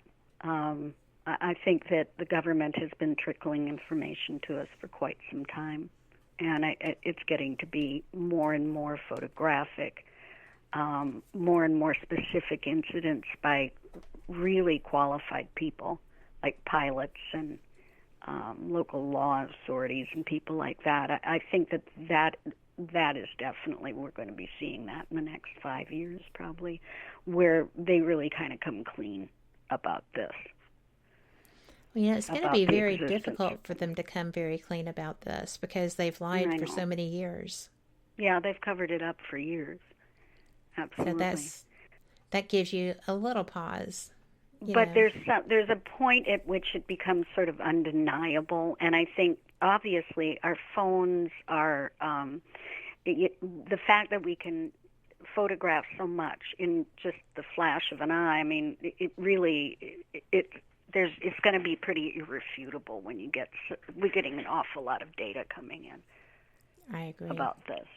And it affects the spirit world in this way, and that is that digital cameras are just so much faster than the cameras we were using before. And so they're capturing spirit orbs. They're capturing more spirit entities and things on them. And that's really opened up a whole lot for us. And our auditory, equipment, it can pick up sounds that the human ear just can't hear. Yes. I talk about that in my book, how your dog or cat will sit there and do this kind of cocking their heads and listening, and as far as you know, no one's there, but they're picking up on something auditorily. And this equipment is allowing us to extend our normal physical senses. I agree. And then make a record of it on top of it, too. Mm-hmm. I think it's cool. I follow UFO Twitter, and I have covered 2 alien cons and UFO Congress and some other events that I was fortunate enough to be credentialed for. I love that stuff. Yeah. That so speaks to my soul for some reason, and in a way that, ghost paranormal doesn't so much, which I do. I study everything because I talk to people in every field, but I just find it so fascinating. And I think it's your universe as well as everybody else's. It's your Earth, and you have the right to know, Yes. what's going on. And we're adult people, and we have the right to know these things. That's right. In my opinion. And we pay your salary, so tell us. Yeah. There you go. We're paying for your research. Yeah. Absolutely. But let's see. There was another question. Oh gosh. I've been trying to write all of this stuff down as I go. And this is something that I'm curious about, and April had posted this. She has a living person that keeps popping up in her dreams, and she's not seen them in person for over 15 years, and she's being told info that she would have no way of knowing about them, and she doesn't know why it happens and just about that individual. Would there have to be some sort of connection there that she's needing that information or needs to share it with the individual? Yeah, there's some connection that she's not aware of. Sometimes it's ancestral. Sometimes it's a former resident of the place where you're living. Sometimes it's a spirit guide, someone who's coming to try and guide you somehow. And so all of those possibilities have to be looked at. An example of that for me was going to this place called Galena, Illinois for several vacations and trips, and just loving its Civil War era beginnings and all of that. And I always felt so at home there. In fact, my husband and I talked about even buying land down there. And I then discovered after doing my Ancestry.com DNA that when my paternal relatives came over from England, Cornwall, England, they settled in Galena, Illinois. And so when that's profound. Yes. And yet, in all that time, I didn't know that. I didn't know why I was resonating so much with that town, but I really was. I felt very attached to it and the people there. And now that I know, I will go back for a sixth time, and then I will go knowing where they lived, what their last name was, where their graves are. I mean, that type of thing's just profound. Those spirits were trying to talk to me, and I just wasn't getting their message until the paperwork arrived for me to figure it out. And I think that's what's happening for the lady you're talking about, that she should keep track of and notes on the information she's getting. Well, that's interesting. And she's listening, so she got that. Mm-hmm. And Sherry was a little bit late getting to the show, but she asks, and I didn't really phrase it this way, but this will be interesting. Are you feeling anything about all of the things, the horrible things that happened in Washington this week, just from your inner feelings and studies of astrology? Was this predicted at all in that way? The month of January was, what I was getting psychically is that it was a time of reckoning between two roads, choosing one candidate over the other. I mean, that symbolically it was picking like a V in the road, picking one path or the other. And so January is, profound for that reason. Picking what course you're going and making a determination between right and wrong, essentially. Truth and false, truth and untruths. And that's what I've seen for January. As for further violence, I think we'd be naive to think that there might not be, but I'm not feeling it profoundly. Okay. Well, I don't want people, and I was telling you this off the air earlier during a break, Kat, that I don't want people going into 2021 thinking it's going to be lousy because 2020 was.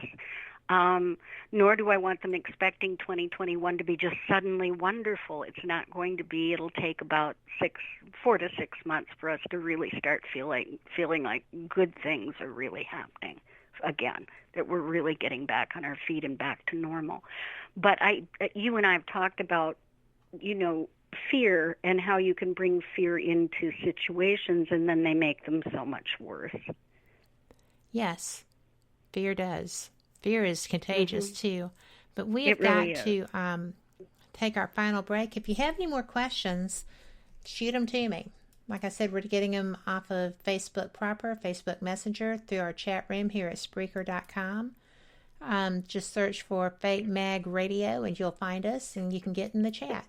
So we'll see you on the flip side.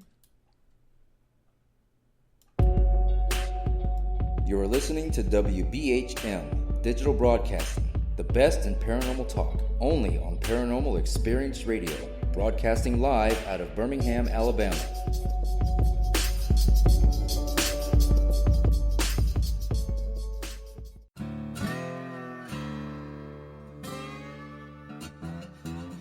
Oh, come on. I'm Southern, but... Nope. That'll do. Hello, I am Kat Hobson, host of Paranormal Experience here on WBHM Digital Broadcasting out of Birmingham, Alabama. I enjoy having guests from all areas of the paranormal, from ghosts to ufology to cryptids and beyond. You'll find some of the best researchers in their fields bringing you some great information. Join me on Wednesday nights from 8 to 10 p. Eastern here on WBHM Digital Broadcasting. Since 1948, Fate magazine has brought you reports of the strange and unknown, all of them true. Fate Radio is carrying on that tradition, bringing you the unusual, macabre, strange, and bizarre. Join host Kat Hobson Sunday nights from 8 to 10 p.m. Eastern on WBHM Digital Broadcasting.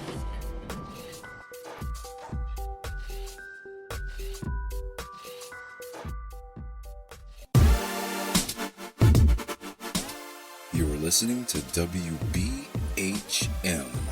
Digital Broadcasting, the best in paranormal talk, only on Paranormal Experienced Radio, broadcasting live out of Birmingham, Alabama. Welcome back to Fate Mag Radio here on WBHM Digital Broadcasting, and I am Kat Hobson, your host. I am so glad that you're here because you've gotten a chance to just totally enjoy Janice Carlson, and we were talking about her book, and we've been talking about astrology, and we've been talking about her predictions for 2021 and how accurate her predictions were from last year's show. I mean, this has been great so far. We've been talking about her book, Soul Sensing. Sorry. Mm-hmm. And, I just love this book. I tell people about it all the time. I have enjoyed it myself. I have learned so much from it. But I just am so glad that you opted to write this. Because thank you. It's just a beautiful share of ways to communicate with your past loved ones, or to recognize when they're communicating with you so that you can not ignore them.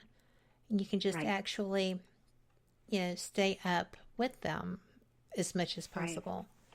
Right. There's been a real renaissance with this book this year, too, and I think it was doing your show last January, doing Coast to Coast.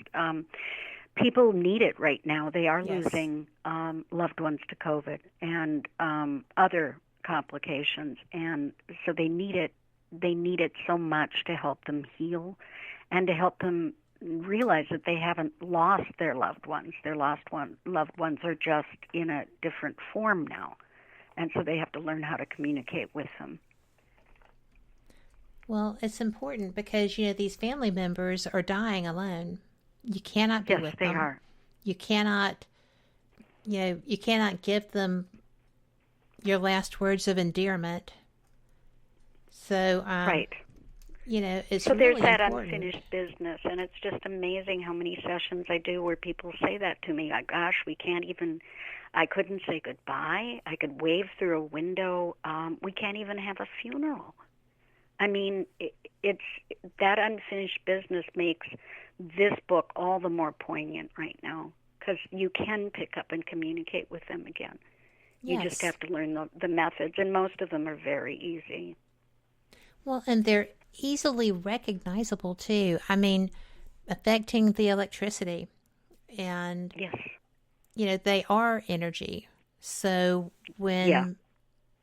I think that's what struck me the most, really, was the comparison between them. This is so sappy, but the comparison between them and their interaction with fire. Candles, wood fires, fireplaces, fire pits, whatever, because that is what they're comprised of at that point. Yes. So, it's what they use to help them manifest themselves and help them communicate. Absolutely, yeah. They don't want to break any of your electronics, but they will get in there and kind of mess to send messages. And Oh, that is so true. Mm-hmm. It's so aggravating. But I had spirits that were not related to me mess with my electronics when I was trying to do a live show at a location because they were very frustrated with me. Actually, they were very mad with me. But, you know, so I see that a lot. I also see, like, noises where, you know, I had one grandmother's stuff on one side of my basement, my mother-in-law's stuff on the other side of the basic. The interaction between them of going back and forth, there was, you know, it sounded like somebody was coming up the stairs from the basement, and even the dogs heard it, and they were looking at me like, what the heck? I said, look, if somebody comes through that door, you can eat them. But, yeah, if they don't come through the door, we're fine. And for sure. They never came through the door. They just came up. They were just like, they were both acting out. Yeah. Because, you know, my mother-in-law stuff had been here for 20 years. And when I brought my grandmother's stuff in, they were nosy. Yeah. And first, yeah, they didn't like each other being there, I think. So finally I just opened the door and yelled down the stairs, this is Obi, this is, you know, my mother-in-law, Nell, and you're related. Get to know each other. Yeah. Check each other's stuff out, but don't touch it unless you get permission. And quit this. And I just slammed the basement door and went on about my business. And nothing it stopped else. happening. It stopped yes, happening, it did. Right? They will still let me know they're there. When they're friendly spirits, they really don't want to scare you. And if they inadvertently do, you know, you let them know and they stop doing it. That's kind of how we know the difference between the friendly ones and the demonic ones, the ones that are not friendly. Mm-hmm. Mm-hmm. And, you know, I've only had one that wasn't friendly, and that was placed here.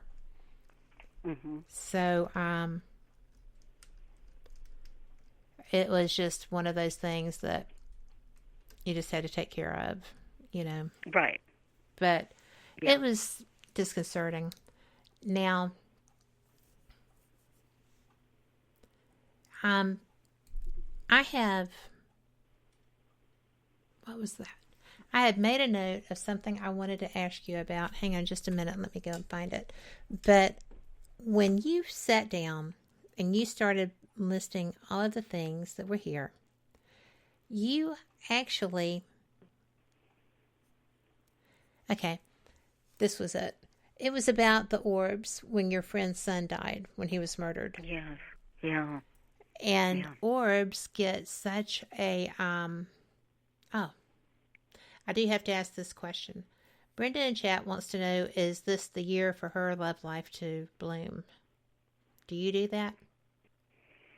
I can. My feeling is that if it's going to happen this year, it'll happen in the second half of the year. Very likely late summer into fall. Wow. I just didn't know because that's personal without knowing who that was. So yeah, I mean, of course, it's hard to do it where I'm not actually reading for them, but that is when a time when it would be favored to happen for most people. Yeah. Yeah, because I'm never sure about cold readings whether you want somebody to do that or not. So, but when Greg died and they were taking those photos, you saw orbs in the photos, but two of them had meaning, you know, when you blew them up. But first of all, a lot of people discredit orbs in the paranormal field. And can you tell them why they shouldn't do that? And second, how was that such a great way to communicate with his family? Well, in Greg's case, they were the dog. It was a picture. I've never seen a full color picture within an orb before, and it was against a flesh-colored ground. It was actually on the wrist of one of his nephews. But it was a full color picture of the dog who had passed on the same day that Greg did. So it was Greg's way of saying, this dog is with me. I took this dog with me because it was elderly. It should have been put down before the holidays, but the family just couldn't deal with the grief before then, which I totally understand. So that was that message. The second one had like the number 24 in it, right, which was but a couple of times. Yes, like 3 24s is what it said. So I just don't want people to overlook, to dismiss an orb just because they think it's a particle of dust. It depends on where the pictures are taken. Are you out in a rainstorm? Are you looking at droplets of rain in a cemetery? What are you looking at, first of all? And what are the conditions? But when orbs contain things, that's kind of too profound to ignore, it seems to me. I mean, that was it was just too much of a coincidence for me that we would see their Yorkie dog in one of those spirit orbs, and everyone in the family could. I asked them, "What are you seeing?" and they all said the same thing. So I'm not leading the witnesses. I'm just asking them, "What are you seeing in there?" Because I know what I'm seeing. And so, again, dismissing orbs out of hand is probably not wise, because it may be their way of sending us photographs from the other side, and certainly messages, visual messages. Not every orb contains those things, but you really should go over them and look at them before you make a decision about what you're looking at. Well, I would agree with that. And there's only one person whose orb photos have absolutely convinced me that they're real, and that is my friend David in New York. His work is brilliant. Mm-hmm. Rick wants to know if his guardian angel is overworked. That's pretty funny. No, I mean they don't really have a sense of being overworked on the other side or in heaven. That's not. If that were the case, then he'd be assigned another guardian angel. It's just an endless font of love and spiritual guidance, and they just don't have staffing problems like we might hear, So I'd have to say no to that. Okay, and one last question: do you feel as if an emissary will appear, and what side will it be on if it does?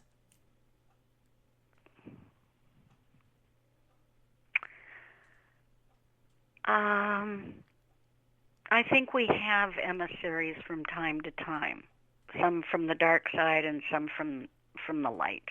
And I think it's kind of a parade of them that we see.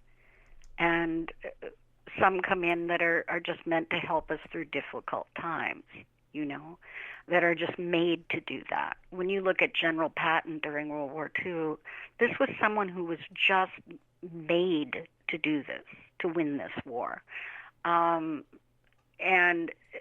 so, yes, I think emissaries will appear. I don't know more about that except for in specific situations. But I think we've certainly, in the last week, seen shots across our bow about the danger of leaders who are not worried about invoking violence, for instance. And so sometimes they come with messages that are very negative, and sometimes they come with messages that are going to help us through bad times. Good deal. Let's see. If you've got, again, if you have messages, if you have questions, let her rip, Tater Chip. This is last call. And I am having the best time. I can't believe our time is almost over. We should do this more than once a year. Yeah. I enjoy you. Oh, well, thank you, Kat. I enjoy you, too. So, I love what you're doing with the show. Thank you. Well, I love doing the show, so that's what it shows. Mm-hmm.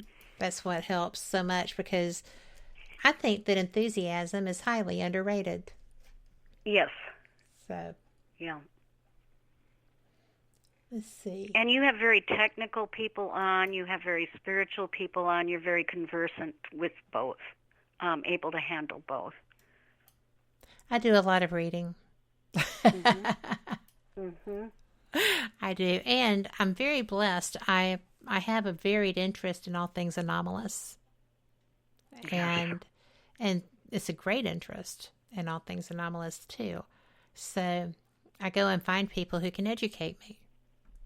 Yeah. And so I'm learning right along with my listeners. It's a great thing. Yes, absolutely. So, well, we have someone who wanted to know if you could read her, and we've got 30 seconds, and her name is Sherry, and she is in the physical chat room. So, do you have anything for her?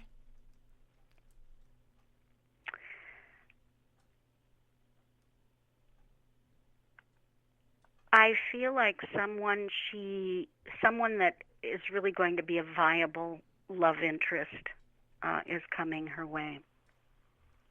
Her husband is not going to like that. No. Okay. And we all know that. But, I just thank you. You're so spot on, and you're so kind and generous with your time and your information. And if you go to JaniceCarlson.com, you can see what she does, and you can see how to book with her if you'd like a private reading. And go buy the book Soul Sensing. Oh, that's okay. Brenda says it's her. So it's all good. But Sherry said, oh. So, and everyone is very complimentary and say thank you for being here and doing this interesting show. Well, thank you guys. And thank you very much for your compliments. I take them to heart and I appreciate them because I know that you are such a fan of Fate, and I'm glad that you like what I'm doing. Very much so, yeah. Thank you for having me. And let's all make 2021 a better year. Oh, absolutely. And Joan Gannell had just joined the conversation. I didn't know if that was a friend of yours.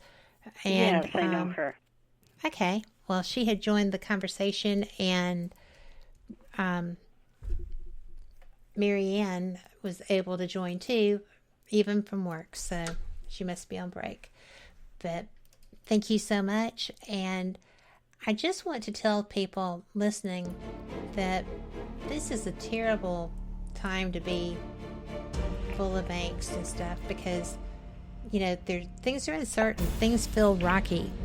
But you can change that. If you're not happy with the way you feel like your world is, then fix it.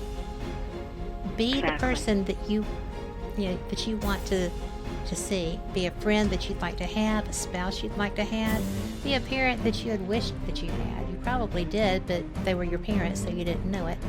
But, there are those of us that didn't have fantastic childhoods, and just go on about being you.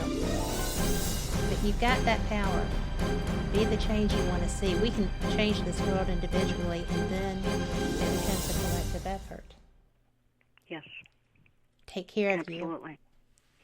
And for everyone listening, thank you so much. And if you're listening live or in our archives, thank you.